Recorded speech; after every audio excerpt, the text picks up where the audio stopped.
এক এলাকায় ছিল একটি ৩ রাস্তার মোড়।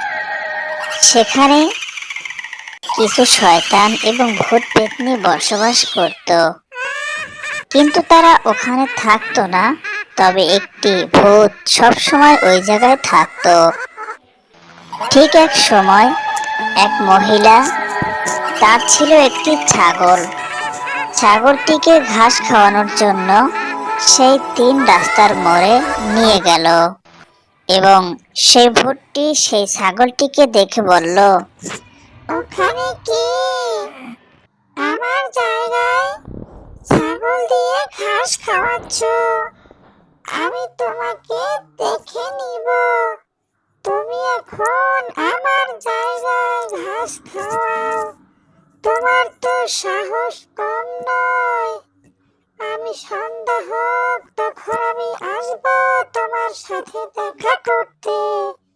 আমি দেখে নিব আমাকে ট্যাক্স না দিয়ে তুমি ঘাস খাওয়াচ্ছ। আমি তোমাকে দেখে নিব। এখন খাওয়াও, আমি কিচ্ছু বলবো না। এই কথা বলে শয়তানটি রাগে ফুলছিল। তখন ওই বুড়ি সেই মহিলাটির ছাগলটি নিয়ে সন্ধ্যার আগ মুহূর্তে বাড়িতে রওনা হলো এবং বাড়ি চলে গেল। এবং সেই মহিলাটি ছাগলটিকে বাড়ির সামনে বেঁধে রেখে ঘুমাইতে চলে গেল।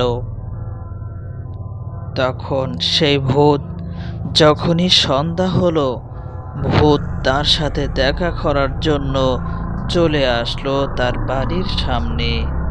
এসেই দেখে তার সেই ছাগলটি সামনে বাঁধা। তখন শয়তান বলে, পেয়ে গেছি আমার শিকার। আমার তো আর মালিকের প্রয়োজন নেই। আমি আমার শিকারকে নিয়ে যাব। নিয়ে আমি আমার আস্তানায় বসে আমি আমার শিকারকে খাবো। এই কথা বলে শয়তানটি সেই ছাগলটিকে নিয়ে তার আস্তানায় চলে গেল। এবং যখন সকাল হলো, সেই মহিলাটি উঠে দেখছে তার সেই ছাগলটি তার জায়গায় বাঁধা নেই। সে হতাশ হয়ে গেল এবং সেই ছাগলটিকে খুঁজতে বের হয়ে গেল।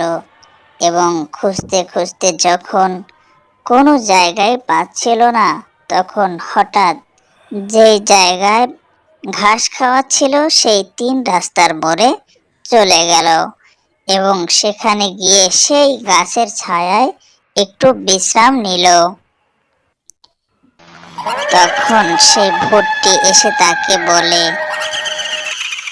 আমার জায়গায় কি আর তুমি ঘাস খাওয়াবে?